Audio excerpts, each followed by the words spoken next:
eso es una de las cosas que más nos han enseñado ellos nuestras.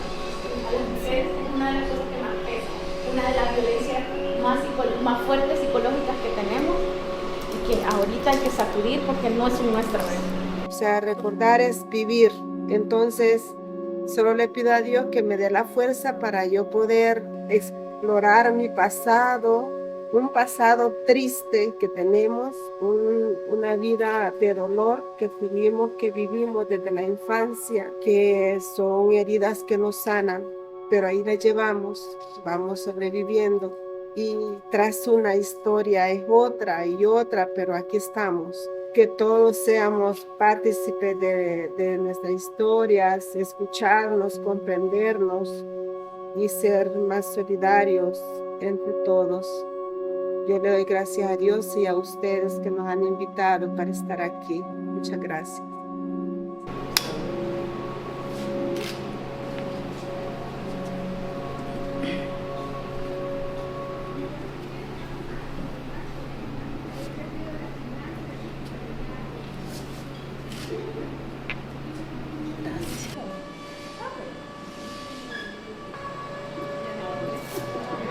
Bueno, yo escogí esta foto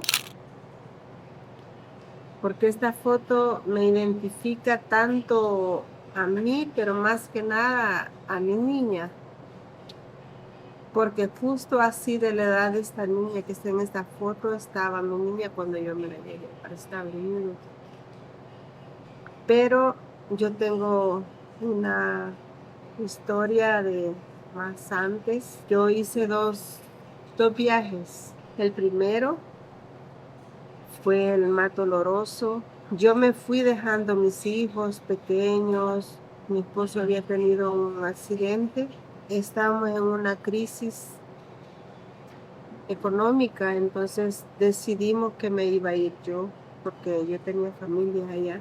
Luego mi esposo vino a hacer el trato con el mentado coyote, pero ya a la hora de reunirnos aquí en San Salvador, o sea, él me echó el ojo a mí, ¿verdad? Como antes la costumbre era de que cada coyote tenía que llevar una mujer. Le íbamos a pagar 16,000 dólares, pero íbamos por la necesidad y nos íbamos.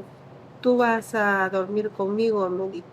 No, le dije yo le voy pagando con dinero, no con mi cuerpo. Le dije. Tenés que aceptarme, dijo. No, le dije. Pues nos fuimos, llegamos a Guatemala, cruzamos Guatemala y él siempre insistiéndome a que yo fuera su mujer. Si no aceptas, me dijo, te voy a dejar. Igual ya cuando llegamos a Chiapas, tuvimos un tiempo ahí porque era bien difícil la pasada, aguantando hambre, luego durmiendo en el suelo, por supuesto, que éramos como unos 20 gente, y empezó a llevárselo por grupos de 3, y a mí siempre me iba dejando de uno. Y un muchacho que él vio de que él se quería sobrepasar conmigo, él le reclamó y me dijo, no tenga miedo, me dijo, usted no tiene que hacer lo que usted no quiera. Pues el coyote se empeñó también con el muchacho. A los 3 nos dejó de último y nos dijo, aquí espérenme que voy a regresar por ustedes. Y nos quedamos esperando que regresara y nunca regresó. Al ver que estábamos ya sin comida, ya que nos querían sacar de ahí, los mexicanos, no hallamos qué hacer. Entonces el muchacho se fue, no sé qué suerte tuvo, y mi cuñada siempre conmigo. Luego allí una señora mexicana que ella era colaboradora, porque allá no le dicen a uno ni el nombre ni nada, sino que pollos. Para ellos nosotros somos una mercancía. Ella me recibió, me dio trabajo. Ahí estuve por 3 meses trabajando, ganar para salir nosotros solas.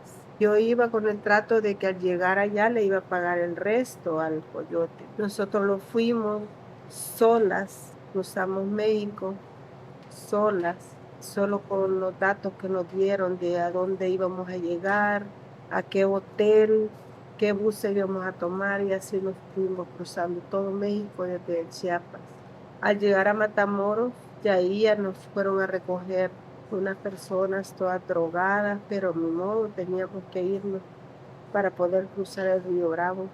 Luego que nos cruzaron, estuvieron una semana junto con unos drogadictos, allí llegaban a drogarse, y nosotros solo arrinconadas y con gran miedo. Yo había dejado mis 3 niños, ya cruzamos el río Bravo.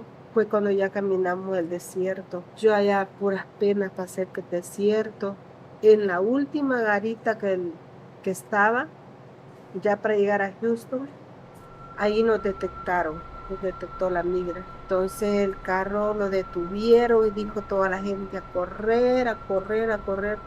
Yo me me brinqué la cerca, me tiré una zacatera y como yo no aguantaba correr, yo me metí debajo del zacate y ahí no aguanté. Pero el caso fue que a mí no me agarraron, no me agarró la migra. Pero el caso, como todos los demás, los agarraron, yo me quedé sola, perdida. Entonces yo opté por entregarme, que mis hijos me esperan, aunque sea con las manos vacías, y me entregué. Ahí estuve 1 mes, 15 días detenida. Yo regresé a los 6 meses. Bueno, después fue cuando yo ya hice el viaje con mi niña, que justo de esta edad así estaba cruzando por alambre, así cercos y caminando bajo el agua. Ya esa vez ya fue un poco más suave porque ya ahora como que ya es un poco menos lo que sufre uno a lo que sufríamos antes. Llegamos. Lo triste fue de que cuando caímos en migración con la niña, como yo ya tenía una deportación de antes, ahí me salió. Ahí me dijeron de que yo no podía quedarme, que yo tenía que regresar al país. Me había hecho muchas ilusiones que la niña iba a tener un buen futuro. Es por eso que yo iba para Estados Unidos. Yo siempre soñaba con verla hablar inglés. Una madre siempre quiere lo mejor para sus hijos. Solo nos daban un sándwich con un jamón. Nos metieron en una hielera. La migración es muy cruel. Lo tratan a uno como si fuera un delincuente, un criminal. El único delito que tenemos es el haber entrado ilegal. Me hicieron firmar la deportación, yo estaba consciente que me iban a deportar. Como la misma pobreza que uno tiene aquí, yo antes de irme, bueno, yo a mis familias les regalé todo lo que yo tenía, porque yo iba segura que iba para Estados Unidos. Cuando de repente me dicen de que me iba para Boston, que era para allá donde yo iba. Bueno, yo feliz, pero yo llevaba una carta de deportación firmada. Cuando yo llego a Boston, yo voy a ver un abogado y me dice, este caso es 1 en 1000. Estos casos se dan, pero es muy poco. Yo lo que te recomiendo es que te quedes a escondidas, porque no tienes posibilidad de quedar. Te presentas al lugar donde yo tenía que presentarme, que era en Burlington. Ahí de una vez o te ponen el grillete o te deportan de una vez. Entonces yo decidí quedarme y así perdí la oportunidad de haber. Pero yo siempre pensando en el futuro de la niña y como uno de ignorante que no sabe cómo son las cosas allá, decidí quedarme y dije, la niña va a estudiar de todos modos. Su vida fue allá, ella se le fue olvidando todo lo que haya vivido aquí en El Salvador durante esos 4 años. Y yo decía, yo no me voy, yo aquí voy a estar por mi niña, a escondidas, con el temor de que un día me agarrara migración y me deportara. Pero un día mi esposo me dice, vámonos para El Salvador, yo ya no quiero estar aquí, no aguanto el frío, porque trabajaba en el campo. Le dije no, yo no me voy porque yo me vine por el futuro de mi hija y yo no me voy hasta que ella sea grande. Como a los 3 meses fue cuando a mí me dio el derrame cerebral. Y a partir de allí fue cuando a los 3 meses del derrame me operan de la vesícula. Igual yo perdí el trabajo. Yo ya no pude, pues. Yo decido regresar. No, no pensé en las consecuencias. Yo sé que este es mi país y que ahora están mejor las cosas, pero yo sé que para mí fue lo mejor por mi enfermedad, pero para la niña no. Y eso es lo que a mí siempre me ha pesado y creo de que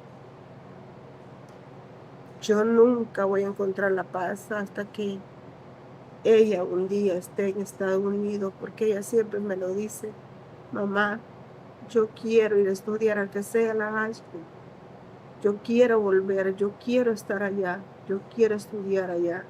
Y yo me duele el alma saber de que ella estudiaba en una buena escuela. Cuando vengo aquí y la voy a matricular a una escuela que estaba más deteriorada que no sé. Entonces yo sentí que mi corazón gritaba y decía, ¿qué hice? ¿Por qué me la traje? Estoy consciente de que por mí yo debo estar aquí, porque yo sé lo que es la vida en Estados Unidos, allá se sufre. Yo sufrí humillaciones, cansancio, trabajo, hice lo que jamás había hecho aquí, pero por mi hija yo lo hacía. Yo le digo, hija, ¿y cómo? Yo no puedo, la única forma es legal, pero para que se pueda ir legal no es fácil. Ella sigue estudiando aquí, me ha costado para que ella agarre un poco el ritmo, porque ella no sabía nada de aquí del país, todo ha tenido que aprenderlo, y de eso mismo es que yo vuelvo y hace 3 años me da el segundo derrame cerebral, porque ella es en la última, mi esposo ya es de la tercera edad, yo lo que pienso es del el futuro de ella. ¿Qué futuro nosotros le podemos ofrecer? Yo estoy enferma, yo no puedo trabajar. Mi esposo no tiene ningún sueldo. Él trabaja de jornalero y con un trabajo así no podemos sacarla adelante. Ella sueña con ser doctora, ella sueña con carreras que son caras. Y yo digo, ¿y yo aquí cómo? Tengo miedo de que ella no llegue a cumplir su sueño. Lo que me conforta un poco es saber de que ella siempre sigue estudiando y con la mente en que va, va a estudiar y de venir arrastrando tantas historias, tantas cosas que me han pasado en la vida, como hablábamos al principio, las cuestiones, todas las historias de la guerra, esas decimos que pasaron, pero no, ahí están. Y recordarlas es como se dice, recordar es volver a vivir y se vuelven a vivir y todo eso. Por eso le digo, yo tengo miedo de un tercer derrame que sea fatal, porque ya lo vi en varias personas. Y las heridas ahí están, pero gracias a Dios estoy con vida todavía.